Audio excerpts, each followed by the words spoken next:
Another look. November 4, 2015.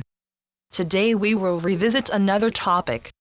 The reason that we continue to do this is very simple, and we are sure it will be no surprise to you.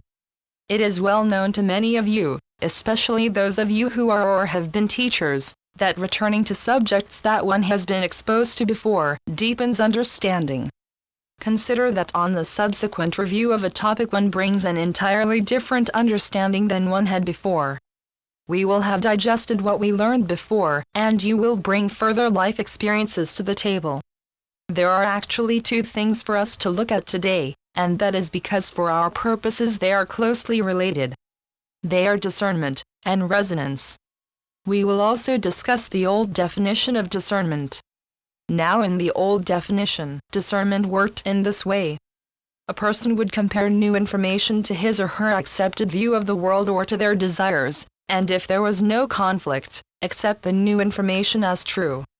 And there are a great many people to whom the word discernment, whether they realize it or not, still carries this meaning.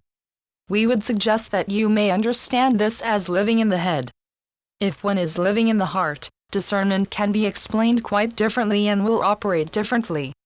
When a person has begun living in the heart, it means in part, that new information is processed by discovering how it feels.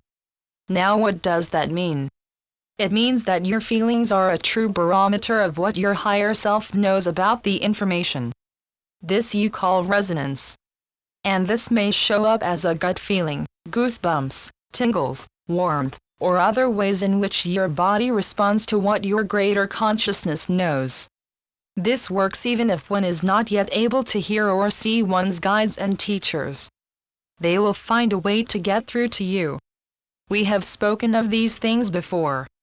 What we have not mentioned is that at this point it is becoming important for you to discern between reliable sources of information and those not so reliable. What do they mean by discernment? Are they discerning truth or are they finding things that confirm for themselves what they wish to be true? This can be a very fine line, as you can probably see. And there is no one around whom you can absolutely rely upon to help you here. No one, that is, except your own higher knowing and your own discernment. So you can easily see how activating your own powers of discernment is very important, especially now. How do you do that? If you are attempting to live the life of what you call a light worker, if you are on the ascension path, if you follow messages such as ours, then you can ask as frequently as necessary for guidance from us. Or it can be as simple as intending to have such power of discernment. After all, we are not adding anything to your toolbox that you have not brought with you into this life. We are just calling your attention to what you already have. Simply do not allow yourselves to fool yourselves into hanging on to old ways and old concepts that have been used for millennia to keep you in the dark. You have grown well past that now. Your compass on this journey is inside you and well below your brain. It is reliable. For most of you reading this, it is approaching the level of knowing, even if it is not quite recognizable as such quite yet.